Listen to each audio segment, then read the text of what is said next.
Real, real, ó. Real. Agora, uma situação ficta. É uma situação fictícia. Ela se parece com imaginária, mas não é imaginária. Ela é fictícia. Por que ela é fictícia? Olha só, a diferença de fictícia para imaginária. Olha lá, ó. Na fictícia, você já teve um estresse pós-traumático, já teve um estresse anterior, e esse estresse anterior, através da associação de ideias, vamos imaginar, um cara entrou num ônibus e puxou uma arma assim e assaltou você há 3 anos atrás. Aquilo ficou reprimido no seu inconsciente, como um trauma, não é verdade? Hoje o cara entra e ele faz assim, ó, no brilho do celular dele, que não é arma, no brilho do celular, lembra a associação de ideias. No brilho do celular, lembra a associação de ideias. Todos os sintomas que você teve, você vai ter naquele momento. Poderá ter, né, evidentemente. Tudo nesse campo psíquico é poderá ter. Poderá ter o mesmo sintoma. O que é que você teve na época? Taque cardíaco, vontade de desmaiar, sudorese. Todos os sintomas você vê. Até que você, que isso é fictício, isso não é real, até que você possa perceber que foi uma associação de ideias. E se você não perceber que foi uma associação de ideias e continuar achando que é a arma, você vai continuar tendo aqueles sintomas. Percebeu? Psicofísicos. Então isso é uma tensão real, tensão ficta, que tem que ser descarregada do id. O id foi feito para poder acumular tudo isso, é como o mar, fundo do mar, que acumula as repressões, reprimidos, instintos sexuais, instinto de fome, tudo é acumulado no id. E como a correnteza passa, é como se fosse cimento, tijolo, areia, tudo misturado, você não sabe o que é mais nada. Isso de vez em quando com a correnteza vem à tona. A correnteza quando vem à tona, o que é? A associação de ideias. Deu para perceber? Então você tem que descarregar isso do id. Não pode ficar com isso carregado. E uma forma de descarregar é a sensação de sudorese, taque cardíaco, adrenalina. É uma forma de descarregar essa tensão. Porque senão você morre. Entendeu? Se você tiver com vontade de ir no sanitário, você tem que ir. Porque isso vem do id, tem que descarregar aquela tensão. Se você tem fome, você tem que comer. Se você tem sede, você tem que beber água. Se você tem vontade sexual, tem que descarregar. Mas é lógico isso. Não estou falando nada de errado. É o id que está lá. Se você não consegue descarregar com alguém que é uma coisa muito íntima, afetiva, e você não for para um clube liberal, né? Querendo ir para o clube liberal, vocês podem, não tem problema nenhum. Eu tenho os caminhos como levá-los, certo? Para o clube liberal. Você vai e libera lá o que você quiser, certo? Se você não fizer isso com alguém que tem afetividade, ou você não gosta de ser liberal, que é um direito que lhe assiste, o que é que você vai ter que fazer? Você vai ter que fazer, não é nada demais, é um processo natural, que é o processo de masturbação, para liberar o que tem dentro do id, certo? Que é essa tensão. Como você libera beber água, como você libera ir no sanitário, como você libera todas as suas tensões. Porque a tensão reprimida, ela é perigosa. Outra tensão é a imaginária. Ela se parece com a ficta, mas não é a ficta. Porque você imagina alguma coisa. Não existe nada, não existe associação de ideias. Vamos usar de novo. Ô, meu amor, você não pega, você manda jogar aos seus pés. É porque meus alunos não sabem que eu tô lá, estão vindo pra cá e o padre aqui avisa que eu não. Aí você me responder a Aí eles não sabem o que eu bora lá. Eu sou assim, eu sou muito entregue, jogado aos seus pés. Eu gosto Vamos lá, bora lá, prosseguindo. Então a imaginária, gente, olha lá, a imaginária, ela é muito parecida com a ficta, mas é diferente da ficta. Porque não existe na imaginária uma associação de ideias. Por exemplo, eu vou matar alguém, ouvir vozes de matar alguém. Existe alguma coisa de associação de ideias? Diretamente não. Diretamente não existe. É um imaginário, alucinação auditiva que ele teve de forma imaginária. E que ele precisava liberar aquela tensão do id, certo? Poderia liberar de outra forma, certo? Com um trabalho terapêutico, de conscientização, que ele era um médico praticamente, né? Com um trabalho principalmente de verbalização inicialmente. Depois podia se fazer um trabalho de hipnose. depois podia fazer um trabalho medicamentoso, mas ele tinha uma característica boa de trabalhar, é a cultura. Porque trabalhar com uma pessoa que não tem cultura é uma coisa real, não é preconceito, é real, é difícil. A pessoa vai ter que se conscientizar daquela psicopatologia para ela poder melhorar. Se ela não tiver essa consciência, se não for um processo de psicoeducação, não tem terapia que funcione. Não tem terapia, entendeu? Não tem terapia. Se você não quiser, não tiver educação, mas se você se conscientizar e dizer, não, realmente, eu estou sentindo, eu estou ouvindo essas vozes, essa voz é alucinação auditiva, e quando você está doente, você precisa, né? O nome paciente já vem a pessoa que está debilitada, precisa de ajuda de outras pessoas. Então você vai procurar os profissionais, eu estou sentindo isso, eu sei o que é isso, preciso de tratamento, preciso de uma medicação, um colega dele da faculdade, né, um professor, preciso de uma medicação, preciso de uma terapia, para poder essa tensão não se deslocar, como foi para o caso do shopping, cometimento de crime, e o crime prejudicou, acabou a vida dele, acabou a vida da família dele, e acabou a vida de outras famílias. O crime, ele é devastador, ele acaba com famílias, destrói famílias, né? E aí cada um vai lutar pelos seus interesses, não tem saída, certo?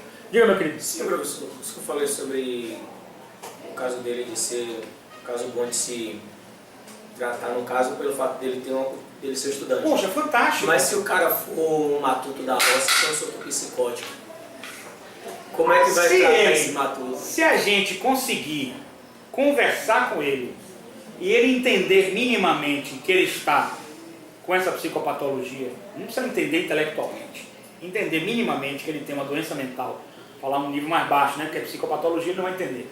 Ele tem uma doença mental, acreditar no profissional que esteja trabalhando com ele, que tem que ter empatia, ele tem que acreditar.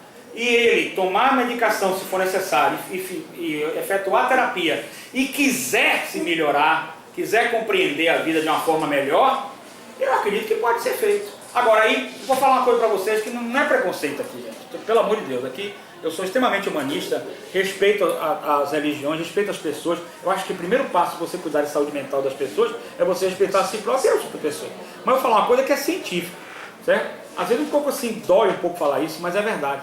E infelizmente, está gravando, eu gravo, não tem problema nenhum, porque é científico isso. Eu tenho o direito de falar cientificamente.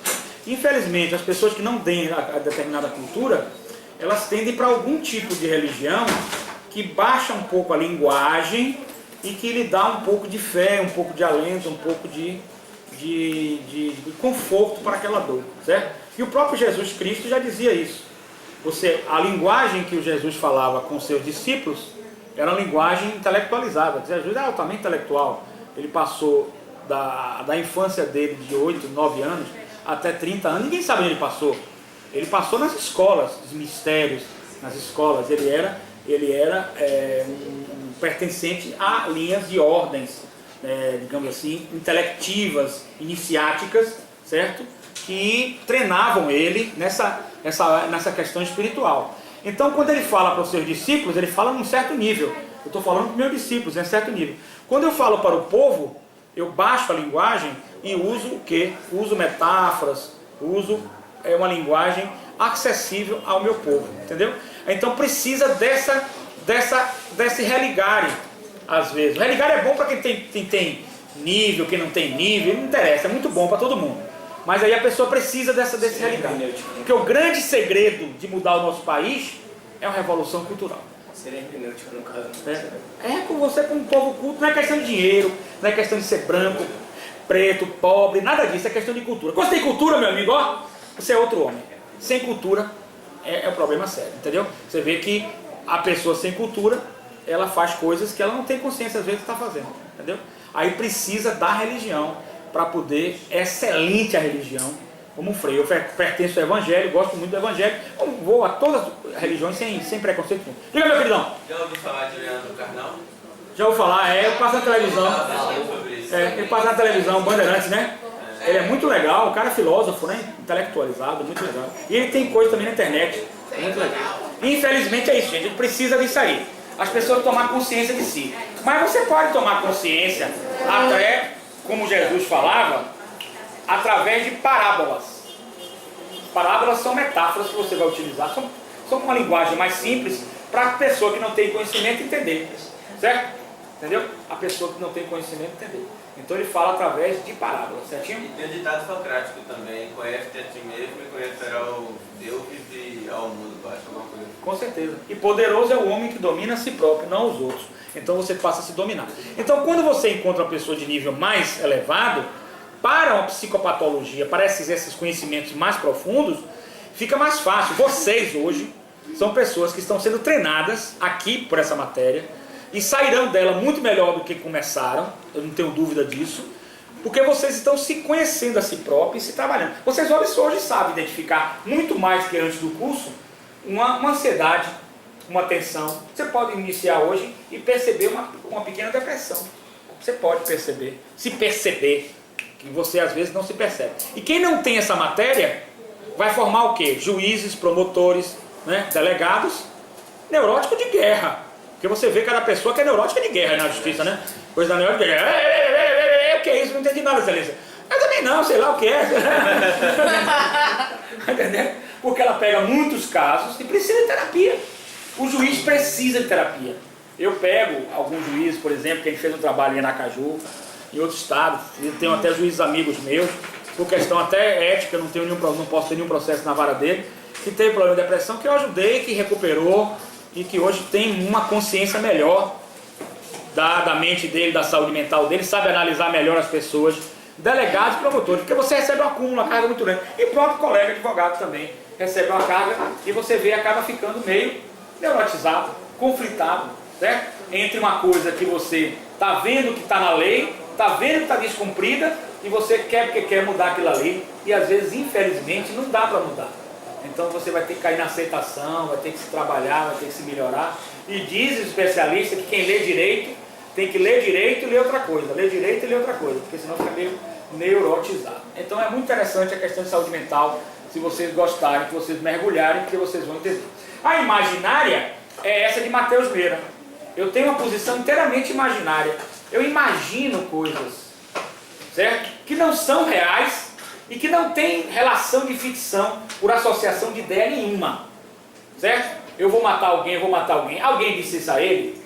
Isso tem alguma relação com algum trauma que ele teve? Tem, mas não está expresso diretamente. Está expresso de forma indireta, entendeu? Dentro do consciente.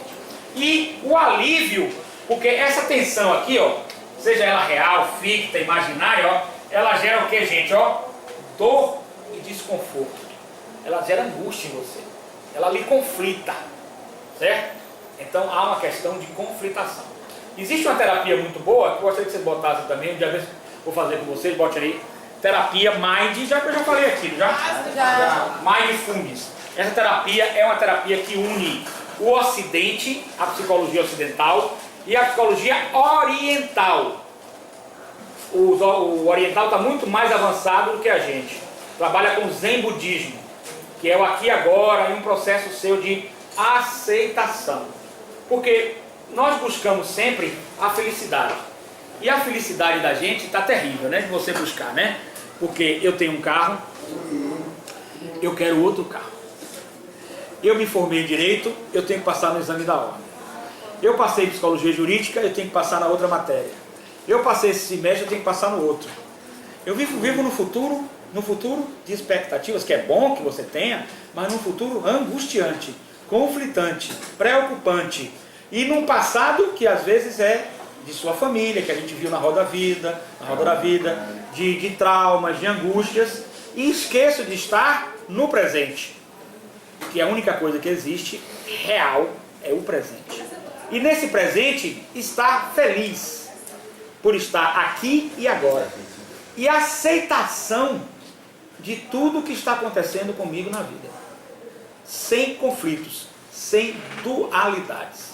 Certinho?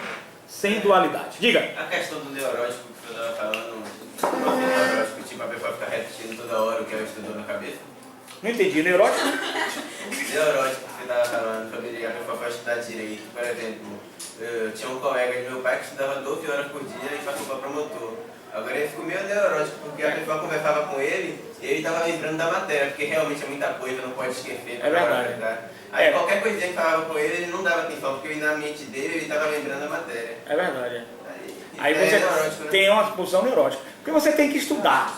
Mas nada na vida, que você tem neurônios e sinapses, nada na vida deve focar apenas num ponto. Você tem que estudar, mas você tem que tomar banho, você tem que se alimentar, certo? Você tem que dar uma saidinha afetiva, lá é o sexual, ou seja, né? Certo? Você tem que ter isso. Não tem jeito. Agora você tem que estudar. E estude muito, estude. É bom? É. Não faz mal? Não. Agora, se você neurotizar isso, tornar uma coisa só aquilo, só aquilo, só aquilo, só aquilo, e concurso é exame da ordem, gera esse tipo de coisa em você. Gera porque é muita coisa para estudar e você acaba poderá ficando neurótico se você não se trabalhar. Não é o fato de você estudar demais, é o modus operandi de você estudar, certo? Primeiro, estudar só aquilo. Segundo, essa fixação exacerbada e uma série de coisas, certo? Então aí nós temos um promotor que ele está falando que já tem problemas mentais. Você imagine que julgamento esse rapaz vai fazer das outras pessoas, né? Professor, ele vai julgar a pessoa. você pode ficar neurótico também com outras coisas, não é? Pode. Repetindo Pode. Quando se cria expectativa e quebra. Com certeza. Aí outra coisa, você tem que trabalhar para o ID, ó. Para o ID, porque o ID, ó, dor e desconforto, atenção. Você tem que liberar a atenção do ID, certo? Em última análise, sabe como você pode liberar a atenção do ID? Em última análise, vamos imaginar que você comendo é um desvio. Você está desviando, está deslocando. Vamos imaginar que você fica com raiva de uma pessoa. E fica com aquilo na cabeça, a pessoa fez o mal, você está com raiva da pessoa. Sabe o que você faz? Uma coisa básica, e psiquiatria faz muito isso. Pega um travesseiro, evidentemente você compra outro, lógico, né? Logo. Pode pegar uma faquinha lá na sua casa, e aí ó, a pessoa, é você, eu não quero. Agora, cuidado, fecha a porta. Mas se ele fizesse se ele sair e ele fazer uma pessoa, aquilo implamente fala, não tem problema não. Não tem nem assim também. Nem assim também. Se você não quiser fazer com a faca, você faz com um soco só. E se você não quiser fazer com nada, sabe o que você faz? Presta atenção, silêncio total, ó. Silêncio total, ó.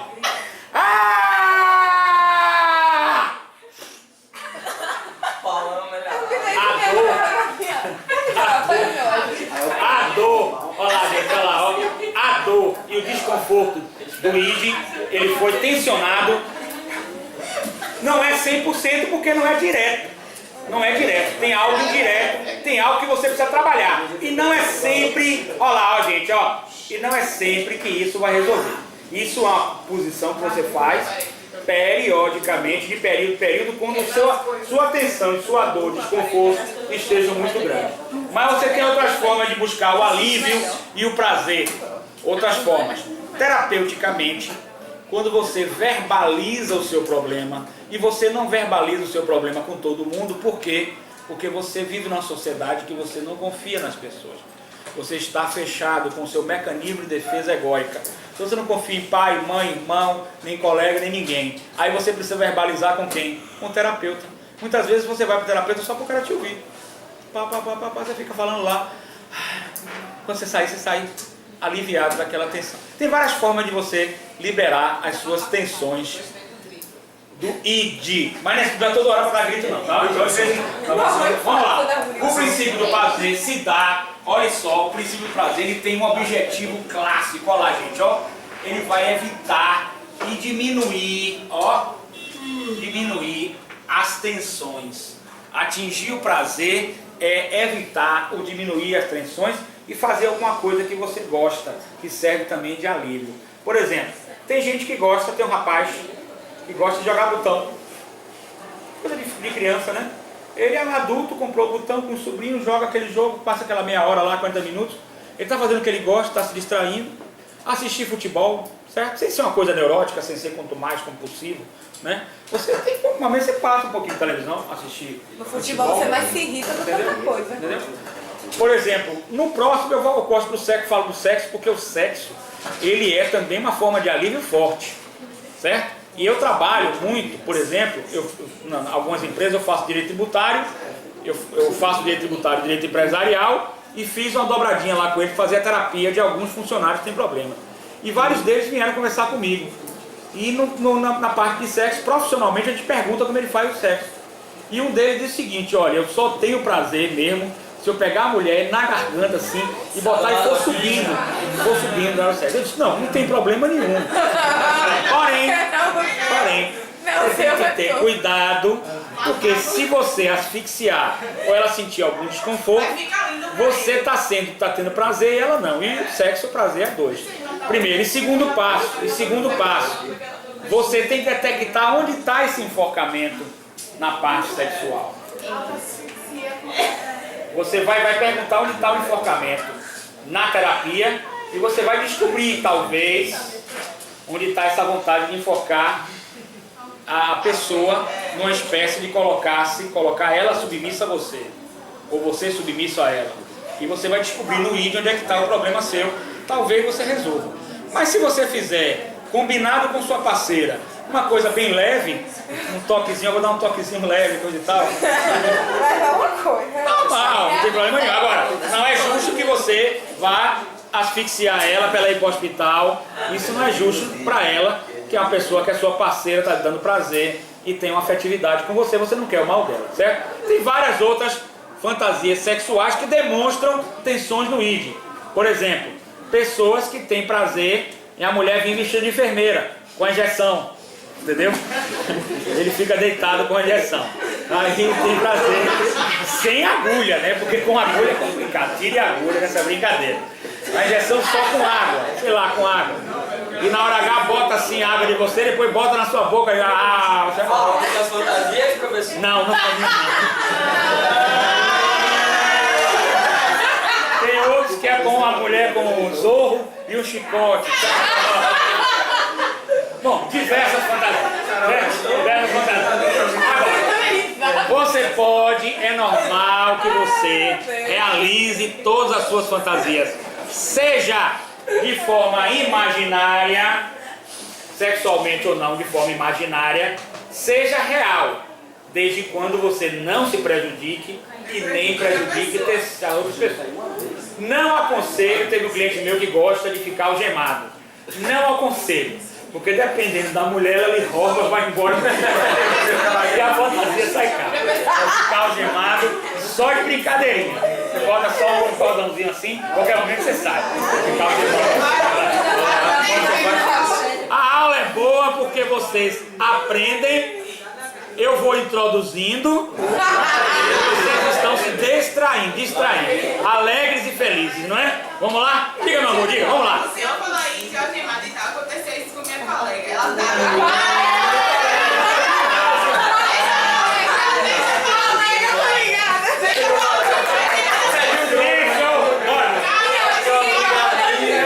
Silêncio, bora. Não tem nada a ver isso não. Ó, ela tava... Aí, peraí, deixa eu contar.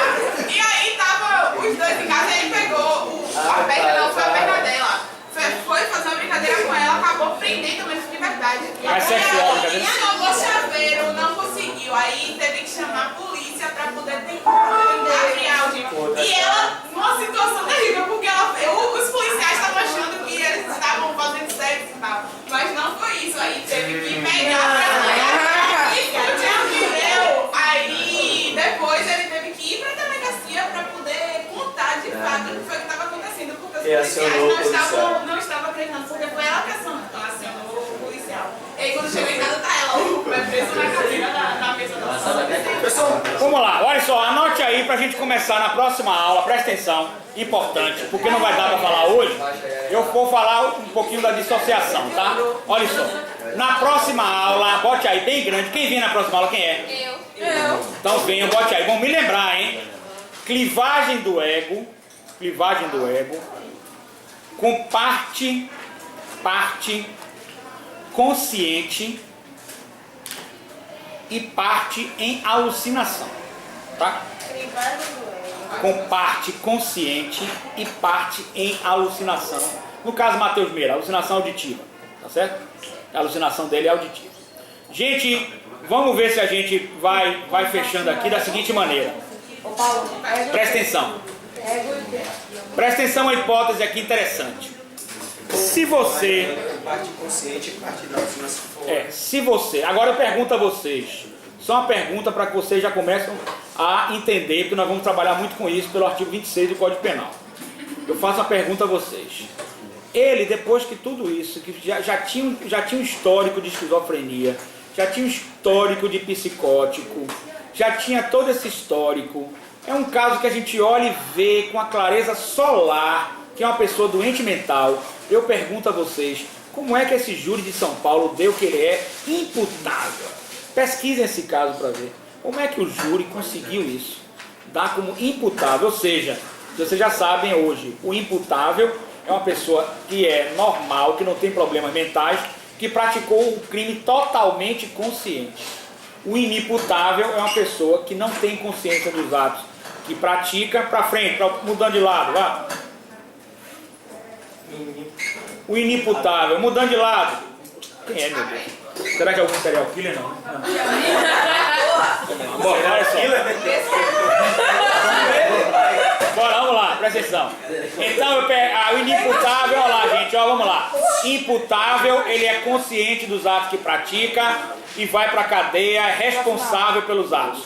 O inimputável é chamado de irresponsável, ou seja, ele não tem consciência dos atos que ele pratica e por ele não ter consciência dos atos que pratica, ele é irresponsável. Ele vai para o HCT. Isso estou dando em linhas gerais que a gente vai aprofundar. Eu pergunto a vocês, como é que o tribunal do júri de São Paulo disse que esse rapaz é responsável e consciente pelos seus atos e ele ficou 10 anos na cadeia? Nós estamos diante, sem medo de errar, de um erro judiciário gravíssimo. Gravíssimo. Hein? Tá filmando, não tem problema não. Um dia desse eu vou preso, não tem problema não. Mas eu vou para HCT. Eu tenho que ir para HCT, você tem que me ajudar. Ah, ele não era bom na cabeça não, ele era bom na cabeça não. Pode jogar duro no nosso julgamento. Que aí eu vou para HCT, Hospital de Tratamento. Como eu conheço isso, e conversando com eles lá, dando remédio, ajuda. Ajuda ainda. Veja só, presta atenção. É um erro gravíssimo judiciário. Colocamos uma pessoa insana na prisão, colocamos em risco detentos e ele colocou a vida dele também em risco. Agora vamos ao ponto que a gente vai encerrar, que é a seguinte: dissociação da realidade. Bote aí. Dissociação da realidade. Dissociação da realidade é o tema. É o tema. Que ele tinha. E ele tem, aliás, né? Que ele tem. Mas eu soube que ele está melhorando. E a gente quer que ele venha pra cá, viu? Bota ele sentado aí, né? Viu? De preferência nem aqui. Pode fazer agora, quer fazer? É porque... É pessoal? Não, eu posso... Pública? Mas assim, é tipo assim... O senhor falou que tinha que procurar meios de aliviar a tensão. Isso. Aconteceu um fato comigo e minha atenção só aliviou... Quem é que ouvir aqui a aula participativa? Bora, vamos lá. E só aliviou quando eu fiz o que não era pra ter feito. Tipo assim... Mas de outras formas, tipo, eu ia pra igreja, eu tinha, sabe, assim, essa coisa espiritual e tudo, mas por dentro ainda tinha aquela coisa me incomodando, porque assim, deixa eu contar o fato pra você entender. Quando eu tive 16 anos, meu padrasto me agrediu. E aí, há 5 anos atrás, ele brigando com minha mãe, minha mãe foi de Santana, eu fui pra lá e eu quase mato ele. E entre esse período, eu sempre tinha sonhos com isso, eu matando ele. Eu falava com todo mundo, até o pessoal da igreja comentava que a maioria das vezes eu sonhava matando ele. A maioria dos meus sonhos com ele, ou era eu tentando matar ele, ou era eu matando mesmo. E o sonho só veio parar depois desse dia que eu agredi ele. Agredi mesmo, que eu... Chegou ao ponto de quase matar mesmo. Se a galera não entra nos meus vídeos, não entra, eu tinha matado ele. E aí só veio parar os sonhos mesmo, aquele alívio com isso. Mas eu já vi igreja, tinha minha família... Gente, vamos ver o colega falando aí, um relato pessoal, que é um relato sério. A gente tem que tratar seriamente. Então tudo era... Que é normal qualquer pessoa. Normal. Isso é normal. Qualquer pessoa que vê sua mãe sendo agredida, até eu faria isso ou pior. Não tem nada demais. E estaria o mesmo pensamento, não tem nada de anormalidade aí. Mas aí não tem nada na hora que eu bati nele... Porque o inconsciente... Não veio na mente que eu tava fazendo isso pela minha mãe, eu tava me descontando. Tipo assim, eu tava... Tipo, tirando um peso que tava. Eu me senti aliviado no dia que eu fiz isso. Você estava sentindo uma dor, desconforto, por um fato, não é? Vamos fazer uma análise rápida. Por um fato de ele ter agredido, não você, mas sua senhora mãe. Então esse fato dói também em você. A dor fica em você. Qualquer ser humano, né? Não tem diferente. Então essa dor, você tem a vontade de revidá-la. Isso está no seu inconsciente. Os sonhos são uma forma de tentar aliviar essa tensão. E essa tensão, ela é aliviada no sonho de forma irreal, gente. Ou é real? Irreal. Certo? Só que o seu ego sabe o que é real e o que não é lá, gente, ó. O seu inconsciente não sabe o que é real e o que não é. O seu ego sabe. Então, quando você vai lá e fez agressão nele, que você tinha vontade de fazer, como uma espécie de defesa contra uma agressão anteriormente feita, não é isso? Betinho, não aconselho ninguém a fazer agressão, lógico. Não estou aqui para isso. Não é o caso. Mas já aconteceu, paciência, né? Ninguém vai mudar. Não é que esteja aconselhando você a fazer, não faça. Não reaja, não faça agressão. Mas que já aconteceu o fato, é normal. Então o que acontece? Ele para de ter os sonhos por quê? Porque aquilo que está reprimido, ó, é como se fosse um éter, um álcool, ó. Mas aí é que está a pergunta. Aí é que está a pergunta. Não teve nenhum outro meio, porque o senhor falou que pode ter outros meios. Ah, tem outros meios. Você deveria ter feito aí a terapêutica. Não, essa para poder verbalizar isso, para poder terminar esse conflito, certo? Porque na realidade o que é que fica em você? Por você ser uma pessoa normal, como nós aqui estamos falando, somos normais, você tem consciência de que isso é uma coisa errada. Você fazendo direito, mais consciência ainda. Fazendo psicologia jurídica, mais consciência ainda. Então fica um conflito entre a vontade de fazer e a consciência de que lhe freia de não fazer. E se esse conflito é neurotizante, ele pode se acumular e tomar tensões desproporcionais. Então o que acontece? Ao você fazer, você, como se fosse, eu descarreguei, eu descontei, eu me vinguei, eu sou realizado. Mas aí se eu matasse ele era só um surto, eu só ficava descarregando a pessoa. Bom, se você matasse ele, eu fosse defender você, eu ia tentar o melhor para você. E o que é que você acha melhor? Ir para a cadeia ou para o hospital psiquiátrico? Hospital, muito melhor. Por mais ruim que seja o hospital psiquiátrico, lá você vai ser tratado com mais humanidade, porque você tem problemas, você tem possibilidade de sair, olha lá, gente, ó. A saída do hospital de custódia de tratamento, ela é mais rápida. Por quê? Porque nós vamos estudar, nós temos a política antimanicomial. Que o manicômio não é o local para tratar você, você tem que sair do manicômio para conviver em sociedade. Só não sai Matheus Meiras por quê? Porque ele tem um fator que o direito freia ele. Qual é o fator que o direito freia ele? Periculosidade. Ele não sai porque tem periculosidade. Aquele rapaz que matou o pai, um que era psiquiatra, que matou o pai, que era procurador aqui na Bahia, você lembra dele? Tá solto já. Já tá solto. Foi na minha época, mas era muito novo, tinha 8 anos mais ou menos quando aconteceu isso.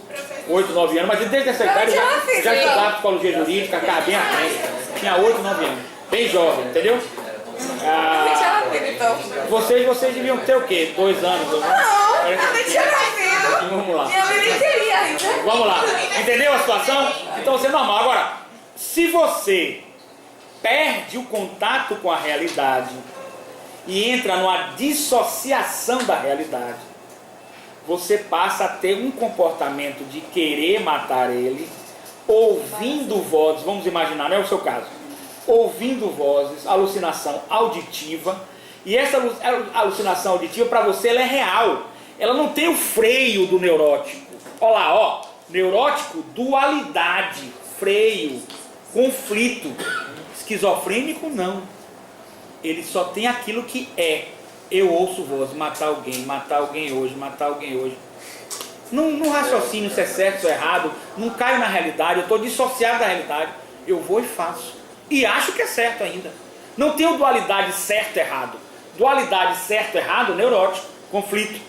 Não dualidade, certeza que está fazendo, esquizofrênico, psicótico. Deu para entender? Essa é a diferença. Aí você tem uma dissociação da realidade. Eu não sei mais o que é certo ou o que é errado. E o que é certo e o que é errado, quem nos ensinou foi a sociedade. Aculturamento, a aculturação foi quem nos ensinou.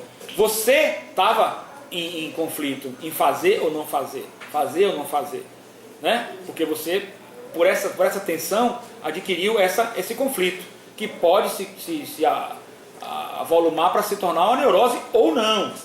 Aí, ou não. Quando tocou na mãe dele, foi o ponto de explodir. Foi o ponto de explodir. Mas ele sabia que estava errado. E tanto é que ele não matou. Por que ele não matou? Porque ele poderia. Outras pessoas vieram. Não. Se ele quisesse mesmo, ele teria matado. Se fosse no intuito de matar... Se ele ia matar mesmo, acabou. Não tinha jeito não. Não tinha jeito não. Ele ia fazer. Ele ia fazer. E se ele fosse fazer dissociando da realidade, ele não tinha conflito, não tinha freio, não tinha nada. Porque o nosso freio, que nós vamos ver que é o superego, certo? Ele é uma culturação social que freia a gente de fazer coisa errada. Quanto mais você vem para estudar direito, psicologia jurídica, você vai sair mais refinado ainda desse freio, certo? Mas se você ficar doente, esquizofrênico, esse freio vai para o espaço. É como você tocar num carro, não tem freio nenhum, ó, descendo a ladeira, ó. Você toca, não tem freio nenhum, ele vai descendo a ladeira. E vai fazer a bagaceira lá e acabou, certo? O freio, ele para você de fazer uma atitude nesse sentido. E aí faz o ciclo, ó, de tensão no inconsciente. Dor, desconforto. E isso pode se deslocar, preste atenção agora, para uma questão psicossomática. Como é que isso desloca? Se você não conseguir deslocar isso para nada, aí seu coração fica mais acelerado, você pode ter uma hipertensão, pode ter uma descompensação bioquímica para ter uma diabetes, pode ter uma úlcera emocional, tudo isso comprovado cientificamente através da psicossomática. Você pode ter uma úlcera emocional. Aquelas pessoas muito caladas, muito fechadas, que sofrem, pode ter. O câncer de seio da mulher, pode ser, não estou dizendo que seja, pode ser emocional, pode ser um deslocamento, até como se fala que o seio é o ato de mamar da mulher, e isso pode ser digamos assim, um sofrimento que ela tenha, uma dor, um desconforto, um trauma com algum homem, com alguma relação afetiva, né? Tipo a gravidez emocional. A gravidez emocional. Então pode ir ficar com câncer de seio, entendeu? Então o que acontece? Isso pode ser psicossomático, tá certo? Psicossomático. Então, quer que eu diga a você? Eu vou falar uma coisa para vocês, você vai pensar que é brincadeira, mas não é. É sério.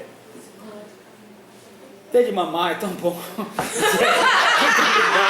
Muito obrigado pela aula de hoje. Um ótimo final de semana, ótimo feriado, bons estudos. Ter de mamar é bom. Tem nada demais, tá bom? Um abraço para vocês. Até depois do feriadão.